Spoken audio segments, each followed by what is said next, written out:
Bom, pessoal, agora eu já vou emendar aqui um bate-papo no outro. A gente vai, de fato, o próximo painel também vai ser em formato de bate-papo. Vamos receber mais 3 feras, como vocês devem ter observado na programação, para falar sobre o advogado 3.0, né? O que é esse advogado 3.0? Essas 3 feras que estão com a gente vão explicar para vocês nesse próximo painel essa transição do advogado imobiliário tradicional para o advogado imobiliário transacional. Então, para isso, já vou colocar aqui na tela e dar as boas-vindas para os nossos próximos 3 painelistas. Vou colocar um a um aqui. O Rodrigo de Castro já está com a gente aqui na tela, sócio da Verano. O Rafael Espírito Santo também, sócio da Verano, está aqui com a gente. O terceiro é o Bernardo de Fila Grupo. Pessoal, sejam bem-vindos. Para 50 minutos para falar um pouco com a nossa audiência. Prazer enorme receber vocês aqui. Eu já vou sair para deixar o foco inteiro para vocês. Passando a bola para o Rafael, que é mais tempo. Obrigado demais. Obrigado, Léo. Obrigado aí pela introdução, obrigado pelo convite. Prazer enorme estar falando com todos vocês aqui. Prazer enorme, mais uma vez, estar participando aqui do nosso Law Summit dos Martos, que eu tive o prazer de ver nascer aqui, né? Como membro do Comitê Jurídico do GRI, os Martos, filhote do GRI. A gente fica muito feliz de ver mais uma vez esse evento que está sendo um grande sucesso, tal qual foi ano passado.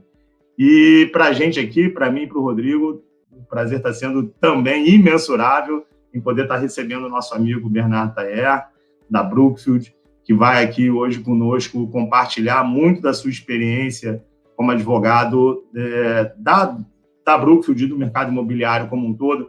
A nossa ideia, quando a gente fez esse bate-papo, foi justamente pedir para o Bernardo compartilhar o que vem acontecendo com o mercado imobiliário nesses últimos tempos. Acho que o Bernardo é um grande exemplo de tudo que vem acontecendo aqui com o nosso mercado imobiliário nesses últimos tempos, né? Bernardo é Senior Vice President da Brookfield Asset Management. A Brookfield é uma empresa que já está no Brasil há mais de 120 anos. Para quem não sabe, a Brookfield surgiu, apesar de ser uma das maiores gestoras de ativos imobiliários e ativos em geral do mundo, ela surgiu no Brasil, né, há mais de 120 anos, aqui com a nossa querida Brascan. No mercado imobiliário brasileiro, também a Brascan, e hoje em dia a Brookfield já atua há décadas e décadas, sempre de maneira icônica. E há alguns anos a Brookfield formou esse braço que é a Brookfield Properties, que vem já também aqui, desde a sua formação, fazendo barulho, bastante barulho aqui no nosso mercado. E a Brookfield Properties, como atua em diversos segmentos do nosso mercado, logística, shopping center, hotelaria, comercial, imóveis comerciais, fazendo de tudo. A gente pediu aqui para o Bernardo participar desse painel conosco, para ele conseguir passar um pouquinho dessa transição do advogado imobiliário tradicional para esse advogado imobiliário transacional. A nossa ideia aqui do bate-papo é ser um bate-papo realmente bem informal. A gente vai trazer aqui alguns cases que a Brookfield já atuou, que o Bernardo já atuou pela Brookfield, que são cases super interessantes, desde venda de portfólios até talvez venda de terrenos, compra de terrenos da União Federal, management de shopping center e de outras coisas, tá? A nossa ideia, então, aqui é fazer um bate-papo realmente bem amplo para todos, tá? Fiquem à vontade aqui para nos mandar perguntas e eu passo a palavra aqui para o meu amigo Bernardo. Bernardo, a primeira pergunta aqui que a gente queria fazer para você, a gente queria que você passasse um pouquinho da sua experiência, contasse um tanto do seu background, como é que você veio parar aqui no mercado imobiliário. Acho que a gente começaria assim. Bom dia, Rafael, bom dia, Léo, bom dia, Rodrigo. É um prazer participar aqui desse evento com vocês e trazer um pouco de um olhar que está um pouco menos técnico e mais pragmático sobre esse mundo e esse mercado imobiliário. Rafael bem disse, assim, acho que a gente passa por um momento, especialmente nesses últimos 12 meses, talvez, acho que de um enorme desenvolvimento e diversificação do mercado imobiliário brasileiro, e eu vim parar, digamos assim, nesse meio, pouco sem querer. Eu estou na Brookfield há 10 anos, e quando eu entrei na Brookfield, eu entrei como advogado da área de mercado de capitais. Então, com o crescimento da empresa, acabei, com o desenvolver do tempo, fazendo atividades de M&A relacionadas a outras áreas de atuação, como, por exemplo, infraestrutura e private equity. Então, sempre tive um foco de atuação muito voltado para o mercado de capitais, para a estruturação de dívida e para, especificamente, M&A, mais o M&A tradicional, por assim dizer, de investimento e desinvestimento de empresas de infraestrutura, de logística e por aí vai. Quando lá para os idos de 2014, a Brookfield fez o primeiro investimento no segmento imobiliário dentro dessa unidade de negócios que nós chamamos de real estate. Então, isso tira um pouquinho talvez a entidade Brookfield do mercado imobiliário mais conhecida, que todo mundo tem como referência, que era até então Brookfield de Corporações, hoje a Tegra, e que foi o investimento no build-to-suit na Faria Lima, um prédio bem icônico e conhecido. E, na época, o grupo se estruturando, pediram alguém emprestado para ajudar na operação. Então, esse foi o meu primeiro contato um pouco mais próximo, um pouco mais em detalhes com o mundo imobiliário. E, desde então, esse contato vem crescendo. Então, só para todo mundo entender um pouquinho, hoje a Brookfield, como o Rafael já adiantou, está no Brasil há aproximadamente 125 anos. É uma história curiosa que a gente pode depois comentar em outro fórum. É uma empresa canadense que foi criada por canadenses no Brasil, depois foi definitivamente migrada para o Canadá. A gente divide a nossa atuação em unidades de negócio. Então, a gente tem a unidade de negócio de infraestrutura, private equity, energia renovável e real estate. Hoje, a Brookfield globalmente tem aproximadamente 575 bilhões de dólares sob gestão. No Brasil, um pouco mais de 100 bilhões de reais sob gestão, sendo que desses 100 bilhões de reais, aproximadamente 12,5, 13 estão nessa unidade de negócio de real estate. Nós temos os investimentos em escritórios corporativos, em galpões logísticos, em shopping center, e esperamos em breve espelhar aqui no Brasil uma diversidade maior de investimentos na área imobiliária que a Brookfield tem globalmente, como student housing, senior living, multifamily, hotel, concessionárias de veículos, enfim. Fora a gente consegue ainda já ter uma diversidade muito maior e esperamos que com esse desenvolvimento do mercado a gente possa replicar em breve aqui no Brasil e expandir um pouco o nosso foco de atuação. Então, desde 2014 para cá, eu venho trabalhando nessa área de direito imobiliário. Não tenho o imobiliário raiz, tradicional, como minha área de formação, mas tenho certeza que esse passado voltado para o mercado de capitais, esse passado voltado para o M&A, associado à parceria com pessoas como o Rafael, como o Rodrigo, que tem um pouco mais enviesado na rotina e na experiência imobiliário tradicional, fazem uma dupla perfeita para a gente fazer as operações que a gente precisa fazer com o maior grau de segurança e também flexibilidade que a gente precisa. Então, acho que hoje, para alguém que representa uma gestora de ativos como a Brookfield, e para trazer para a mesa de negociação, e aí a gente pode logo, Rafael, falar um pouco do que é essa mesa de negociação, citar alguns exemplos, aquilo que o nosso investidor espera.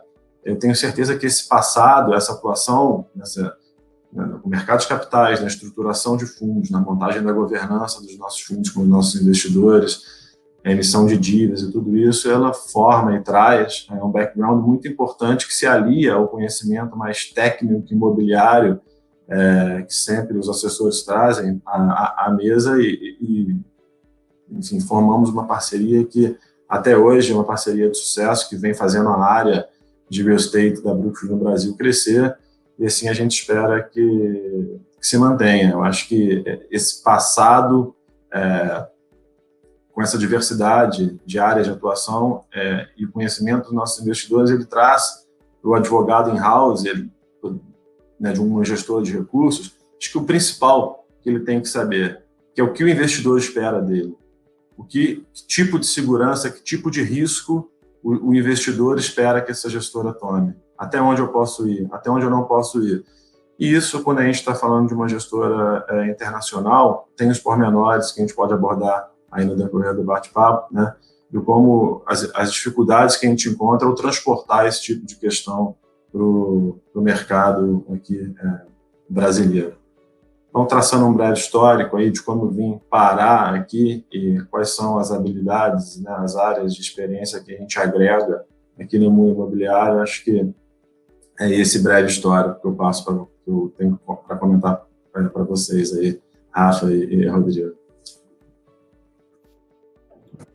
Não, acho que é super interessante, né, Bernardo, ver isso aqui, né, ver que o advogado que hoje mais lida aqui com o nosso mercado imobiliário, né, que talvez mais demande aqui para o nosso mercado imobiliário, esse advogado que vem do mercado de capitais, e é o que você falou, né, essa parceria mercado de capitais, imobiliário e tal, acho que essa mescla é hoje já uma realidade e um sinal do futuro que a gente tem aqui nesse nosso mercado, né?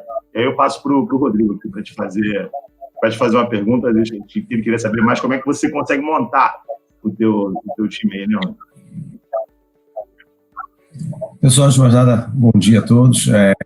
Agradeço aos Marcos aí mais uma vez a oportunidade. É sempre um prazer estar do lado do meu sócio Rafael e agora com o amigo Bernardo, que é cliente também, né, e de longa data aí de vários trabalhos intensos e várias noites viradas aí de tantos desafios em conjunto.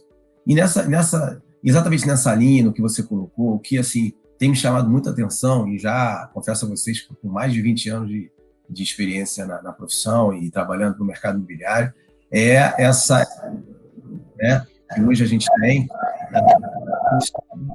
na área. Quando você fala, Bernardo, que de fato você precisa, né, de um apoio desse profissional que tenha de fato o conhecimento do que nós chamamos, ou atualmente se coloca como o imobiliário tradicional, ou seja, a questão contratual, a questão dos direitos reais, a questão do conhecimento da própria questão registral, né? Isso tudo é fundamental para linkar com o quê? Com o que você hoje tem, e o mercado hoje precisa de operações cada vez mais complexas, mais envolvendo várias áreas. Então, hoje, eu entendo que nós, advogados, prestamos os serviços para as grandes empresas, sobretudo as empresas com uma participação do estrangeiro muito forte, que tem que ter uma assertividade, uma discussão muito objetiva, né, e muitas vezes ampla no sentido dos conhecimentos. Não adianta apenas esse conhecimento anterior, que é fundamental, ele é básico. Sem ele, a gente não vai chegar a lugar nenhum. Você precisa dele.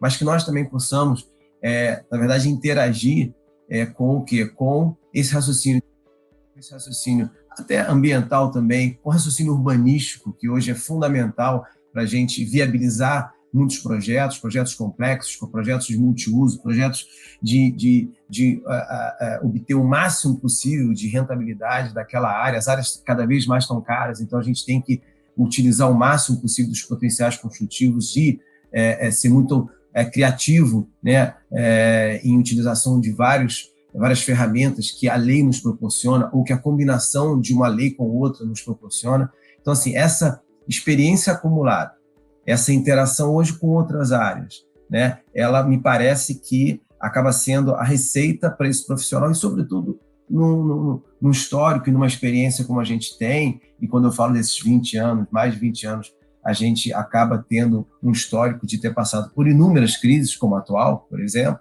em que nessas crises, e aí eu acho que o profissional, o advogado brasileiro, muitas vezes em comparação com o advogado dos colegas estrangeiros, a gente tem essa capacidade de se adaptar muito às situações, às diversidades, por conta muito até dessa permanente dificuldade que a gente vive, instabilidade, muitas vezes até jurídica mesmo, né? Muitas vezes lidando, quando se aprova os projetos, com o poder público, sobretudo municipal. Então, nesse aspecto, dada essa consideração e alinhado com o que você já tinha falado, assim, quando vocês, como empresa, né, buscam no escritório de advocacia um parceiro para vocês, né, vocês internamente, em dado volume de operações, vocês têm algum jurídico interno, sem dúvida. E aí eu queria que, de alguma forma, você pudesse passar para a gente, que a gente pudesse também dividir isso com quem está nos assistindo, né? Como é que é o teu jurídico interno, o que você espera do teu jurídico interno, o que ele te auxilia ali e, efetivamente, consequentemente, o que você busca nesse profissional externo, né? Não só no que diz respeito ao conhecimento, mas a atitude dele em relação aos negócios. Porque, só antes de passar a palavra, uma coisa que eu mais percebi ao longo desses últimos anos de advocacia, nessa mudança, sobretudo desse advogado transacional, foi que não adianta apenas, nosso caso aqui, sabermos o direito. Sabermos o direito, de certa forma, a gente acumulando a experiência, estudando, e a gente vai saber esse direito. Agora, a gente tem que realmente proporcionar ao cliente o conhecimento jurídico, né, o posicionamento da questão, mas aquilo que mais tem me chamado a atenção atualmente é que eu não decido o teu negócio, mas eu tenho, de fato, que te apresentar várias opções, e as opções de acordo com mitigação de risco, para você decidir. Porque simplesmente dizer não faz porque tem risco é muito fácil, mas os negócios têm que acontecer. É claro que responsabilidade pode ocorrer, mas, de fato, a gente hoje me parece que é muito demandado, né, e essa experiência a gente tem muito com vocês também, né, de trazer para vocês as alternativas e expor para vocês, olha, os riscos aqui são esses e esses. A escolha no final do dia vai ser sua, mas vai ter aquele olhar olho no olho dizendo, e aí? Faço ou não faço, Rodrigo, Rafael? E aí, o que vocês acham? Então, é muito isso que a gente percebe hoje, e o que é uma cumplicidade muito séria, muito, muito importante, né? E que fideliza nessa relação escritório e empresa, né? Então, eu queria um pouco ouvir de você uma consideração baseada nesses pontos que eu levantei. Perfeito, Rodrigo. Bom, vou começar com a primeira pergunta. Dentro da unidade de negócio de real estate, eu sou responsável pela unidade de negócio aqui no Brasil e sou responsável também por todas as operações de investimento do grupo aqui no Brasil. E associado a isso, obviamente, quando a gente compra e a gente encartera um ativo, um portfólio de ativo, um fundo, tem toda a operação desse ativo. Então, nós temos aqui dentro do time um jurídico mais dedicado a essa operação, né? É um jurídico que vai cuidar das questões rotineiras do ativo, dos contratos de locação, do contrato de prestação de serviço, enfim, de tudo que vem acompanhado com o portfólio, com o ativo adquirido. E existe essa interação, né, do nosso olhar aqui, como o olhar e a governança, né? Ou seja, trouxemos o ativo para dentro de casa, temos que operar esse ativo e temos que operar esse ativo de acordo com a governança que a gente se compromete não só com a comunidade e com o mercado, mas com os nossos investidores também. Então, em termos de organização do jurídico interno, é tão simples quanto isso, né? Tem uma equipe que fica na operação, eu sou responsável pelas atividades de investimento e desinvestimento.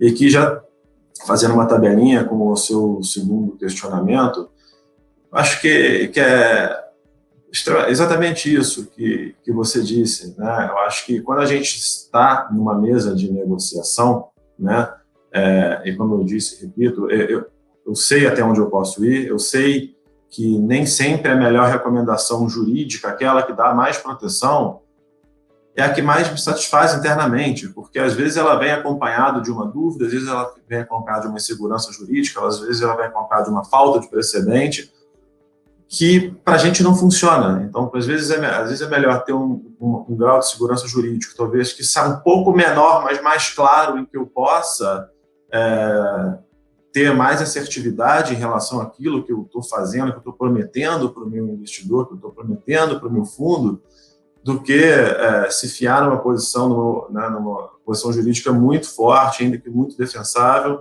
mas que ela, por qualquer razão, não tenha sido testada, ou os precedentes sejam extremamente poucos, ou seja algo novo, e que, ou que pela razão, enfim, de questão temporal também não se resolve. Eu costumo brincar quando a gente está negociando alguma coisa, fala, cara, se tiver discussão, já está ruim, né? Não é que óbvio que a gente faz, o advogado tem que pensar no problema, né? Então, é óbvio que quando a gente faz os contratos, a gente faz toda a negociação, a gente está pensando em se defender caso ocorra algum problema. Mas mais do que isso, a gente está pensando em evitar o problema, né? Acho que como advogado de um grupo de investidores, de uma gestora de ativos, eu estou aqui para evitar problemas. E às vezes evitar o problema passa justamente por esse olho no olho, né, que você disse. A gente fala, olha, talvez aqui eu tenha uma proteção jurídica muito grande se eu for litigar. Mas para mim o litígio já é ruim. Acho que para a maioria das pessoas o litígio já é ruim. Então, de fato a melhor proteção? Ou então tem um meio do caminho que fique mais claro e nos dê mais força para prevenir o litígio, ou para forçar as partes a comporem. Então, e aí acho que traçando um paralelozinho também com o tema logo imediatamente anterior, eu acho que o mercado vem se desenvolvendo, né? Acho que a gente experimenta aí nos últimos 12 meses aproximadamente 20 bilhões de reais em volume de transação no mercado imobiliário. E transações que historicamente estiveram focadas muito no mercado de escritórios, um pouco de shopping centers. Shopping centers foi crescendo até, né, esse ano com a questão da pandemia, mas nunca tivemos, por exemplo, um volume tão grande de investimento no setor logístico, que é algo que vem crescendo muito. Hoje a gente tem inúmeros fundos de papéis, fundos de CRI. O CRI hoje ele representa assim, uma parte importante do mercado imobiliário, ele faz parte das transações, né? Hoje a gente, apesar de ser um pouco contrassenso aqui o que eu vou dizer, hoje a gente vê fundos, entre aspas aqui, alavancados, né? A gente vê operações de mercado imobiliário em que você tem compra e venda de ativos e o set de documentos é enorme, porque você tem troca de controle, tem reavaliação de covenant financeiro, re-rating, né? Então você tem que bater na porta do banco, você tem que bater na porta do agente fiduciário, você tem que bater na porta de uma série de pessoas e trazer à mesa esse mundo que me parece que é algo que é relativamente, entre aspas, de novo, é novo para o mercado imobiliário, né?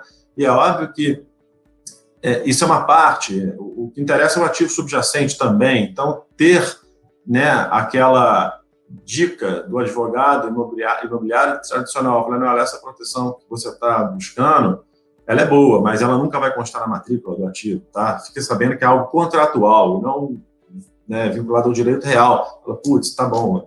Esse tipo de, acho que é um exemplo daquilo que o advogado imobiliário, que tem toda essa experiência, toda a sua formação, traz e agrega um valor para ele. Não tem como fazer esse tipo de operação sem o conhecimento imobiliário tradicional. Mas também não tem como fazer operações que o mundo atual requer só com o conhecimento imobiliário tradicional.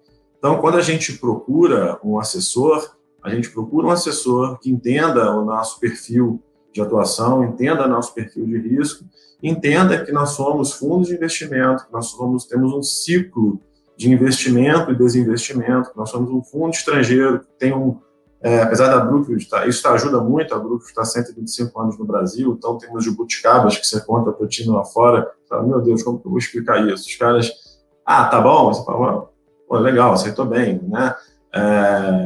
E acho que isso se dá em razão dos 120 anos de Brookfield, de ter passado por muitos momentos de crise e excelentes momentos também. Então, acho que quando a gente procura um assessor, quando a gente procura um advogado, que também seja um advogado imobiliário tradicional e transacional, o que a gente quer é alguém que nos ajude a avaliar, ajude a trazer para a mesa a percepção de riscos. E aí, para a gente fazer o dever dentro de casa, como eu disse, acho que ninguém conhece melhor nossos investidores do que nós próprios, é uma coisa óbvia, e fazer em conjunto essa análise que nem sempre já me deparei com situações. Pô, mas isso aqui traz muito mais segurança jurídica, é muito mais forte. Tá, mas por uma razão XYZ para mim não funciona muito bem, a gente prefere a outra, para a gente faz mais sentido, ainda que eventualmente eu fique um pouco mais exposto. Então é esse tipo de tabelinha que a gente faz no dia a dia quando a gente está numa operação ou quando a gente está prospectando algum escritório para nos assessorar nas operações aí da vida. Acho que E acho que muito legal, né? E é legal, Bernardo, você vai falando aqui e a gente vai lembrando dessa questão dos riscos que se correm, né? E é bom saber, obviamente, vocês são uma empresa hiper responsável, né? Mas que realmente vocês sabem até onde se pode ir, né? Tem vezes que a gente aqui, em algumas das nossas transações, vê lá com o time comercial quer ir para um lado, Bernardo puxa um pouquinho para o outro, essa coisa que enfim, para todos nós advogados aqui, é muito natural, mas sabe-se até onde pode-se chegar aqui dentro das suas tomadas de decisão. E uma coisa que a gente fica aqui muito feliz, eu estava conversando ontem com o Rodrigo sobre isso, né? A gente tem aqui como missão do nosso time, sempre teve, desde sempre, desde que a gente está aqui no Verano, há mais de 8 anos, né, estruturando aqui. A nossa missão seria um espírito inovador, né, deixar o mercado imobiliário um local mais maduro e seguro para a prática de negócios. E a gente vê que isso é uma coisa que tem acontecido, né? Você vê que o nosso mercado hoje em dia ele está cada vez mais maduro, está cada vez mais seguro, mais negócios vêm sendo praticados e negócios realmente muito mais diversificados, como você vem falando aqui, negócios que fogem do mercado imobiliário tradicional, da escritura de compra e venda tradicional ali entre todos, passando para o mercado de capitais, passando para a estruturação de fundos, estruturação de CRIs, estruturação de FIPs. E aí, Bernardo, queria ver contigo aí, que acho que é uma questão que seria bem interessante para as pessoas aqui entenderem do que a gente está falando, né? A gente está falando muito aqui de uma questão de ordem prática, mas será que você poderia trazer um case, assim, um exemplo de case para que a gente possa entender do que nós estamos falando? Vocês têm vários aqui, né? A gente pode falar aí do BC Fund, vocês acabaram de vender aí o Easy Towers, e a gente pode até falar depois também de cases mais simples que foram feitos também, né? Tem um muito interessante que a gente fez também da compra do imóvel da União, né? De Barueri. Você poderia trazer um aí para falar para a gente? Claro, Rafael, posso sim. Acho que, enfim, essa operação que você comentou, que nós fizemos com o BC Fund, ela é uma operação que sai icônica. Na verdade, foi praticamente um swap de ativos, né? Só que não se pôde, por características da nossa lei, a gente não pôde caracterizar efetivamente como uma permuta. Então, foi uma compra e venda mútua de parte a parte, de ativos ou de participação em ativos, e com fundos de investimento, que traz mais complexidade por ser um ambiente extremamente regulado, né, e com diversas restrições daquilo que se pode fazer ou deixar de fazer, e, obviamente, aliado a isso tudo, em absoluto respeito ao dever fiduciário de todas as partes envolvidas. E aqui, abrindo um parênteses, né, acho que é até algo interessante de se dizer, você falou aí sobre FIP, FII e tal. É interessante como, na minha opinião, a Instituição CVM 472, ela ficou um pouco para trás em comparação a outras instruções da CVM aplicável a fundos estruturados, né? Por exemplo, a de FIPs, na minha visão, ela teve uma bela evolução da então 391 para hoje 578, os princípios contábeis que a 579 traz. A gente vê um movimento para a FDIC também ter uma atualização aí da norma aplicável. E a 472, perdão, eu acho que ela ainda falta para ela uma atualização, de alguma maneira, se adequar um pouco mais à realidade do mercado, obviamente, não deixando de lado, né, a proteção e a exigência de dever fiduciário do administrador fiduciário e do próprio gestor para com seus investidores, mas acho que é um ponto interessante observar que a gente teve aí algum desenvolvimento, algumas normas aplicáveis a alguns fundos estruturados, e a 472, ela, na minha visão, repito, ela ficou um pouquinho aí para trás. Mas, voltando para o caso concreto, eu acho que esse é um absoluto exemplo daquilo que envolve uma multidisciplinariedade do advogado imobiliário tradicional e transacional, né?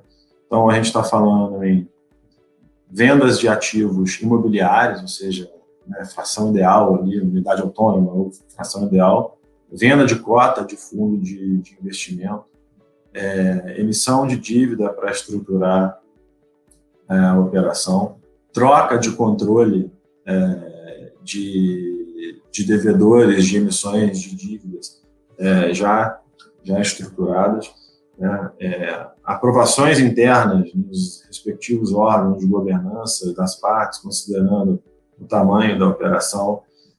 Sempre que a gente faz qualquer tipo de negócio, pode ser do negócio mais simples e de menor volume até o mais complexo de maior volume, a gente sempre traz para a mesa uma auditoria específica para fins de compliance e socioambiental. Então, um deal do tamanho que foi o deal do Bcfund, que nós fizemos com o Bcfund, e a gente está falando do Bcfund de uma forma genérica aqui, a gente teve toda essa complexidade, né? Então, compra e venda de participação em fundo imobiliário, compra e venda de participação em fração ideal, emissão de dívida, assim, estruturação de CRI, né? Troca de controle de CRI, e trazer à mesa uma série de regularização, a continuidade de regularização de ativos que estavam sendo comprados / vendidos. E aí acho que entra o Rodrigo, né, o que ele comentou, a absoluta necessidade de alguém que entenda e olhe para aquela regularização com um olhar sobre perspectiva urbanística, sobre perspectiva registrária, sobre perspectiva ambiental, né? E que sem isso não tem a operação. Então, acho que essa foi uma operação muito interessante, tanto para a Brookfield, e aí isso para dizer aqui também para o Bcfund, né?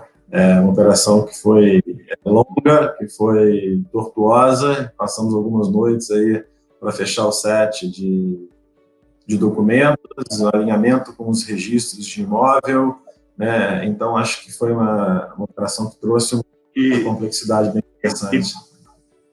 Não, e teve direito de preferência também, né, Bernardo, para você. E aí, trazendo isso também aí para o direito imobiliário aqui, teve a questão do direito de preferência também a ser oferecido ali para os proprietários, né? A discussão de como seria esse direito de preferência. Claro, acho que esse é uma pedra no sapato sempre, em toda transação, né, imobiliária. Eu acho que essa questão do direito de preferência ela é sempre um dos pontos de discussão, né? Quando oferecer, quando não oferecer, o que oferecer, né? Ou seja, às vezes você tem uma operação de portfólio, como é o caso, né?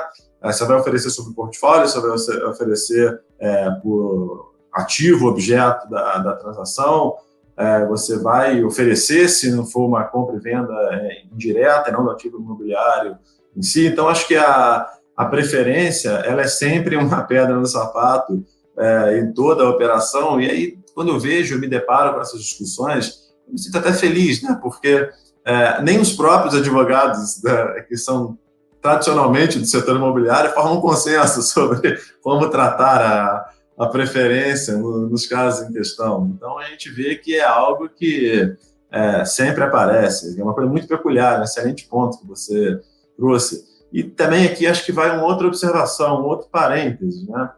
A lei de locações, na minha visão, acho que ela também precisa de uma modernização.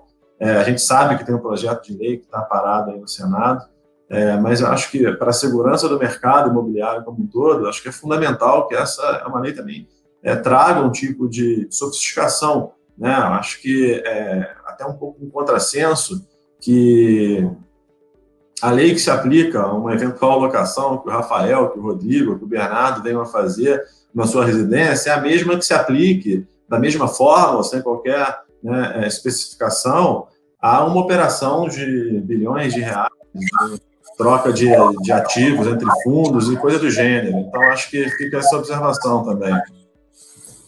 Até contribuindo, né, nisso que você colocou, Bernardo, sem dúvida, a nossa legislação, ela, na verdade, o direito ele só nasce, né, e a gente sabe disso, ele só nasce por uma demanda social. Então, a lei que simplesmente foi feita, mas não tem demanda social, a gente costuma dizer na gíria que aquela lei não pega. Então, na verdade, a sociedade ela tem que estar preparada para aquilo, ou ela tem que estar demandando aquilo. E hoje é evidente que as relações de locação elas se ampliaram de tal forma que nós precisamos, sim, um ajuste, como vem sendo feito ajustes, por exemplo, na lei de incorporação imobiliária, quantos ajustes foram feitos, a lei de loteamento, a lei de alienação fiduciária, todas essas leis, de uma forma ou de outra, se não na sua totalidade, no que seria totalmente necessário, mas vem sendo ajustado. E a lei de locações, se a gente pegar, a gente teve sim aquele artigo 54A que fala sobre a questão que muitos ainda continuam dizendo que seria uma locação atípica, mas já está tipificado ali, eu até diria que não seria mais para falar atípica, e sim, está tipificado. Mas, de fato, uma operação que tem um BTS, um build-to-suit, uma operação que tenha um sale-leaseback, na verdade, você tem contratos que estão conjugados e que agora tem um dispositivo legal que os protege no sentido de você poder eliminar, por exemplo, questões de revisional, questões de multa pela integridade do contrato, a questão de você vincular, independente, né, do que vier a acontecer nessa locação, e caso fortuito força maior, mas de fato o preço foi aquele, e aquele terá que ser pago ao longo de todo o período, independente do que vier a acontecer. Exatamente por quê? Porque quando se faz um investimento desse tão, vamos dizer assim, conjugado e que é tão amarrado, o que mais se procura aqui, e eu acho que isso é muito importante a gente sempre deixar claro, é segurança jurídica. Né? E se o direito não proporciona, e se o advogado também, ao operar o direito, ele não proporciona, ou ele não procura atingir o máximo possível dessa segurança jurídica, é claro, viabilizando os negócios, e não só dizendo é assim e aí inviabiliza, aí não tem jeito, não tá cumprindo o seu papel, a lei e o próprio profissional. Né? Então, nessa linha, eu estou contigo, eu acho que a lei de locações de todas elas sofreu alterações e que precisaria, de fato, ajustar, inclusive até para as locações, e aí a gente vai para uma seara super complexa, que são as locações de áreas rurais, que você, na verdade, vai ter uma atividade que é uma atividade. E aí você vai para atividade de energia e tudo, a gente vai aqui numa seara que é chute para tudo quanto é lado, né? Cada hora a gente vê um nome de contrato diferente, BNDES, isso, aquilo, e para nós que vamos estruturar essas operações, para você que precisa de ter um resultado disso e uma segurança jurídica e um acesso ao registro de imóveis, como você disse, porque no final do dia você tem um registrador, né? Você precisa levar esse contrato lá, senão o seu financiamento no BNDES não vai ser liberado, e assim sucessivamente, a gente tem isso aí. Então, assim, não é fácil, mas eu acho que a gente muito avançou. Eu acho que o Rafael foi muito feliz quando ele falou que essa modernização veio acontecendo, e a gente tem que trabalhar diariamente nisso, não tem jeito. E eu acho que a assertividade e essa dedicação, e cliente e advogado, ela é fundamental até para encontrar essas soluções que atendam o perfil e que atendam também de acordo com o que existe de legislação num direito como o nosso, que é um direito positivado, não tem jeito. Né? Aqui a gente... Mas eu quero fazer uma outra provocação aqui para os dois, então, aproveitar que estamos num foro jurídico, pegar um pouco do teu contrapé aí, meu amigo Bernardo. E quando a gente está falando aqui, também isso diz respeito a direito de preferência, diz respeito à alocação e diz respeito a essa transição do mercado imobiliário. E cada vez mais a gente vê aqui que as empresas optam não por adquirir os imóveis, né? Os imóveis em si. A intenção das empresas, no final do dia, é sim adquirir o imóvel, mas elas optam por adquirir as SPEs que foram estruturadas para terem ali embaixo de si só os seus imóveis. E quando você tem essa aquisição indireta dos imóveis, quando você compra as cotas de uma SPE, que seria a única detentora desse imóvel, teria como único ativo esse imóvel aqui. Vocês acham que isso aí também poderia se incidir esse direito de preferência? Porque essa é uma discussão que hoje em dia também já está surgindo aqui no mercado. Você tem algumas empresas que têm demandado que esse direito de preferência seja oferecido ao locatário, inclusive nesses casos. Né? O que você acha, Bernardo?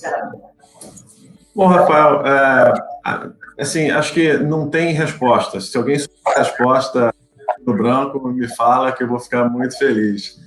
Mas a minha opinião pessoal é de que, nesse caso, o direito de preferência ele deveria ser relativizado. Eu acho que quando você está avaliando a compra de uma SPE, por mais que ela tenha como ativo subjacente um ativo imobiliário, a compra de uma SPE, por si só, ela traz consigo uma série de fatores que o preferente da fração ideal da unidade autônoma, assim dizer, não vê, ou quando existe a transação imobiliária 100% no andar do ativo, ela não existe. Então, uma SPE, enfim, pode trazer consigo uma série de passivos, uma série de passivos trabalhistas, uma série de dívida, declarações tributárias de naturezas diversas, né? Enfim, uma série de fatores que ficam estocados ali na SPE e não, entre aspas, se falam de uma forma direta com o ativo imobiliário. Eu sei que existem pessoas, inclusive decisões, no sentido diverso, é o que eu estou dizendo.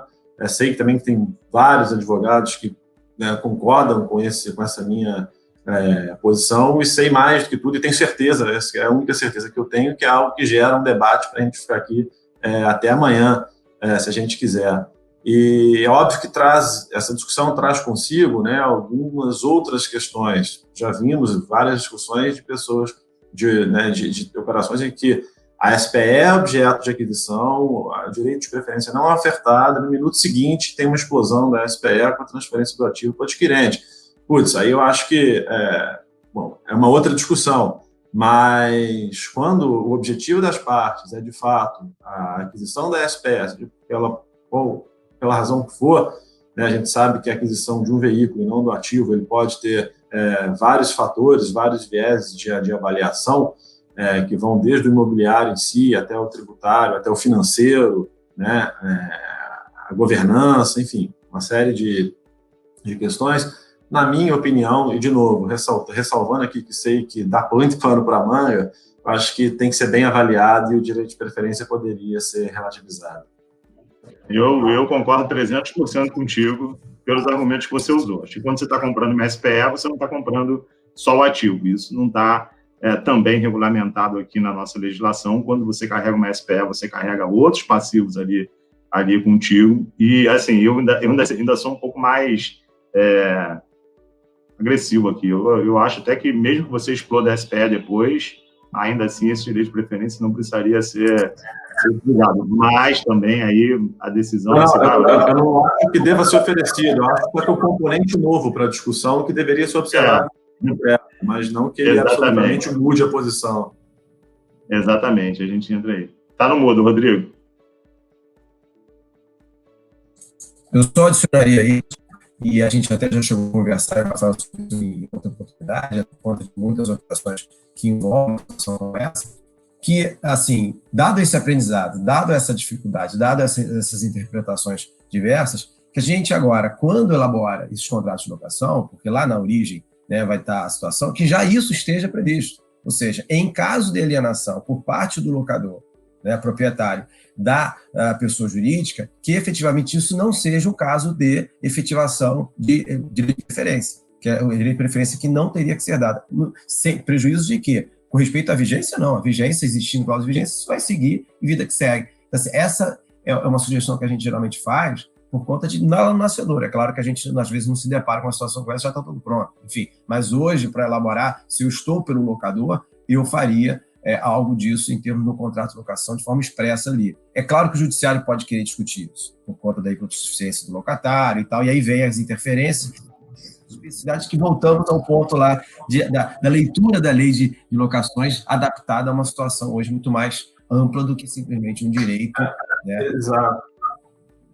Desculpa, perdão. Não, isso é perfeito, é isso mesmo. Não, acho que exato, acho que é uma maneira de atuação, apesar dela não isentar a discussão, né? Porque já existem inúmeras discussões de que o direito de preferência deveria, né, ser no caso a caso, a renúncia não pode ser genérica, enfim, é o que você falou, não afasta, né, a observação disso, e por suficiência do locatário, que é a revisão pelo judiciário, mas, enfim, acho que é um tema muito, muito tortuoso, né? Acho que, de fato, essa questão de preferência ela é absolutamente polêmica.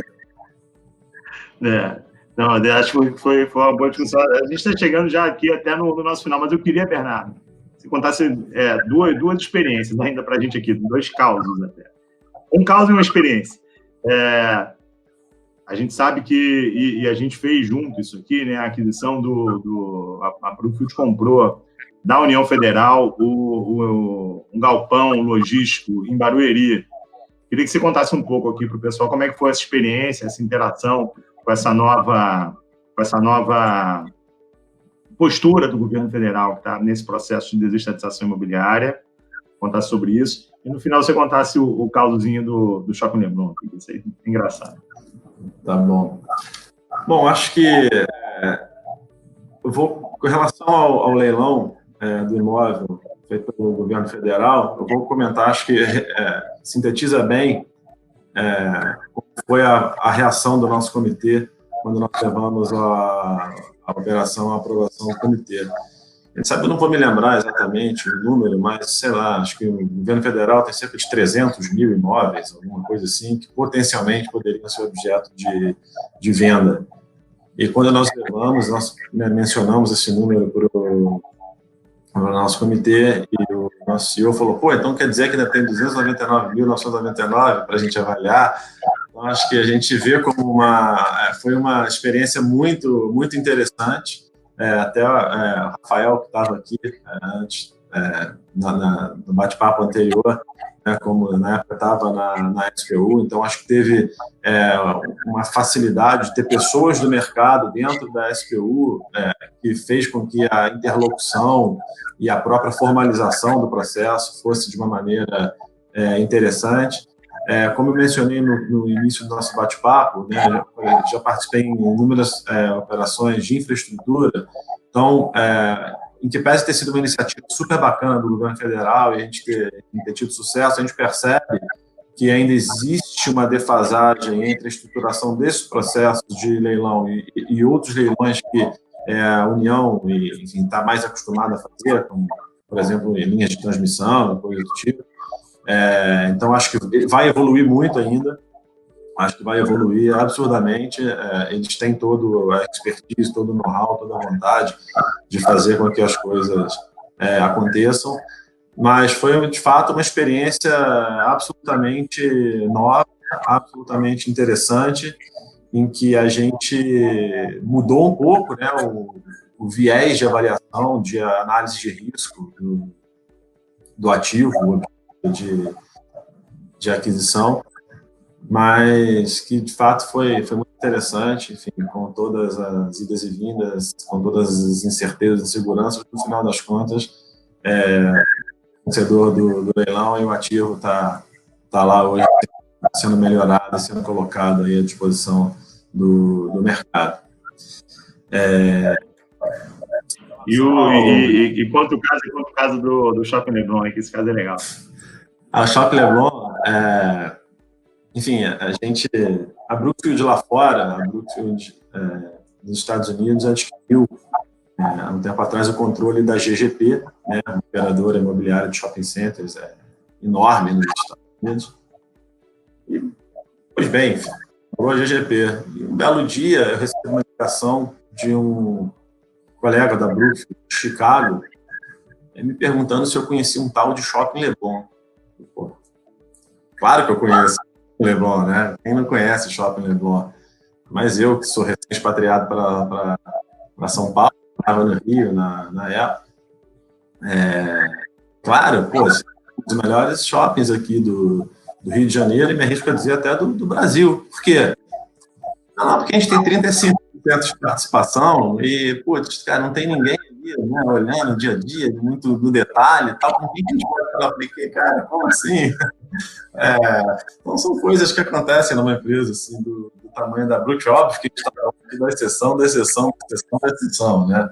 A gente tem absoluto controle sobre os nossos ativos, mas uma operação do tamanho que foi a aquisição da GGP pela Brookfield fora, sobrou esse rabicho para fora aí, que foi excelente, né? Que hoje no nosso portfólio é o management de um shopping excelente, um shopping de excelente qualidade, com excelentes locatários, em parceria com alguns sócios, e que veio adicionar o nosso portfólio e bem o nosso perfil de shopping, né, de ativos AAA, ativos de excelente qualidade, excelente localização, que até, fazendo um parênteses, nos ajudou a passar muito bem por esse período aí de uma crise enorme, não me refiro, obviamente, só ao shopping, mas a qualidade de todos os nossos ativos.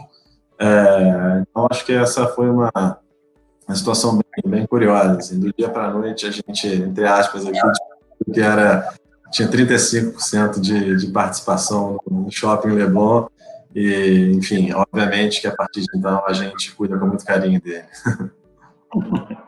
São aquelas boas jabuticabas que acontecem na Brutus, né? Na verdade, você leva a jabuticaba para lá, ele já te traz até a solução dessa jabuticaba por já ter muito tempo de Brasil, né? Isso aí é muito legal. Rafael, Rodrigo. E aí, Léo? E aí, Bernardo? Bernardo, e aí, Rafael, tudo bem? A gente vai chegando ao final. A gente até teve algumas colocações, reflexões aqui nos comentários, mas a nossa próxima convidada, ela tem compromisso, assim como o Rodrigo também tinha comentado comigo que tinha compromisso. Então, para a gente seguir, eu vou agradecer já a presença de vocês. Realmente foi muito bom, o pessoal elogiando aqui no chat as colocações, os cases que vocês apresentaram. O Marcelo colocou aqui que diziam que sobre advogado, né? Lá no começo vocês falaram que diziam para ele que não precisa de um advogado que diga o que ele não pode fazer, mas como ele pode fazer. Então, se referindo lá ao início da apresentação de vocês, o Marcelo aí, que é o vice-presidente do Bradim, também tem participado bastante com a gente. Cara, obrigado demais a vocês. Eu prometo que a gente continue esse bate-papo depois, seja numa live, numa matéria, porque eu acho que tem muito mais temas para a gente explorar, e aí sim a gente traz as perguntas da audiência com o tempo para enriquecer ainda mais a nossa conversa. Pode ser? Claro, Léo. Claro que pode. Sei que o Rodrigo tem aí, está em cima do horário, até exceder um pouquinho o horário que ele tem de disponibilidade. Agradeço o convite, é uma honra participar aqui desse bate-papo e trazer um olhar um pouco diferente sobre o mercado imobiliário, talvez um pouco menos técnico, mas com uma perspectiva do olhar do investidor, né, e como hoje tudo se fala, né, uma operação que a gente faz hoje de compra e venda de um ativo tem uma repercussão no mercado em geral, a gente tem CRI, que lastreia fundos, tem série de pessoas físicas investidas, não sei o quê, então hoje tudo se fala, tudo se comunica e é um prazer estar aqui e conversar um pouco sobre essa multidisciplinaridade que hoje está crescendo cada vez mais no mercado imobiliário. Prazer é nosso. A ideia realmente é ter também esse lado menos técnico no palco, por isso que a gente pediu para que o Rafael convidasse aí você, assim como a Marcela vai estar com a gente no próximo painel, representando a CPPIB, então realmente a ideia é essa, porque no fim das contas, boa parte da nossa audiência não é técnica, né? Então é bom a gente ter essas duas visões no palco. O prazer é nosso. Obrigado. Obrigado, Rafael Rodrigo, também, pela parceria. Eu agradeço aí. Valeu, Léo. Obrigado aí. Não sei o que todo mundo achou, mas eu gostei pra caramba. Aí, quando a gente mantiver a conversa, a gente fala sobre o seu Dorival, hein, Bernardo? É promessa para o público aí. E depois cobra essa, Léo. Foi um prazer falar com você. Foi muito legal. Valeu. Tchau. A gente continua, então. Obrigado, Bernardo. Valeu.